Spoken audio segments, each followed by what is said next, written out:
पनीर पनीर बा गोटे जिनस क्या भी खाया भल न लगे छोट ठार बड़ पर्यंत समस्त पनीर फेवरेट।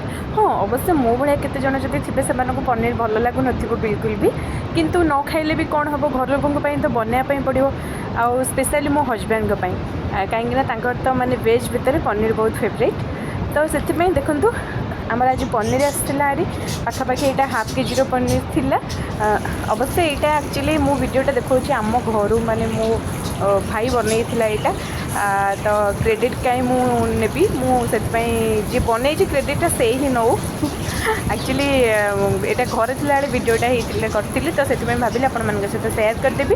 तो देखो पनीर पूरा कॉर्नफ्लोर मैदा ता सहित चिली पाउडर आउ रेस्ट हल्दी पाउडर टिके लुण टिके पकईकि भल भाव में मैरिनेट कर रखाई तापर बढ़िया से छणा होगला।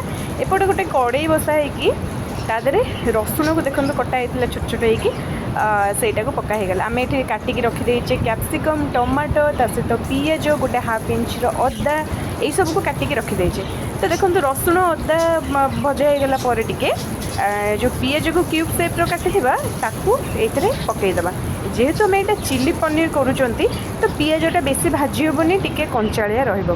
तो ये देखो कैप्सिकम पड़ जाइए ता सहित गोटा कंचा लंका को माने कौन करवा कहले माने बस खाली 2 फाड़ लेखा करके पकईदे। जो मैंने अधिक राग खाती से अनुसार लंका पकेबे तो आपड़ ये रागर क्वांटिटीटा कम बा बेसी करें। तो देखो तापर किसी कटा जाइथिबा टमाटो मु रखी टमाटो को तादरे पकईदेली ता सहित पनीर पनीर एक्चुअली कौन लगे छाणिला जहाँ बेले टिके लगिज ना जेहेतु आम ये कॉर्नफ्लोर देके छाणी डेफिनेटली लगे टिके टिके। तो से माने जिते पकेबा आम कड़े से कौन करवा से छड़े पकेबा ताकि टिके लुक्सटा भल आसो आ खाइबापी भल लगे। तो ये देखो मु पनीर ये पकईदेली जी छाणी थी सब पकईली कहीं क्वांटिटी बहुत अधिक हो जाता से आम कि रखीदे पकड़े मैंने एमती खाइबापी ता सहित ये गरम मसला चिकेन मसला पड़ जापर सबू सस टमाटो सस सोया सस चिली सस टे आड होगला। ता सहित आमर ये देखु माने पनीर मसाला थिला पनीर मसाला आड कर जदि आपण मान पाखे ना तो किसी कथा नहीं स्किप भी करें। प्रोसेस तो बहुत टाइप अच्छी कि केमती करटा किसी कथा माने मैटर करे कथा हूँ टेस्ट ठीक। तो जी जमती कर पारा तो बहुत जन यहाँ देखिए कहते प्रोसेस ठीक ना तो सेमती किसी ना एक्चुअली आमर टे जूसी टाइप बनाया टे ग्रेवी टाइप बनाया कहीं यहाँ परोटा और रोटी खाइबार।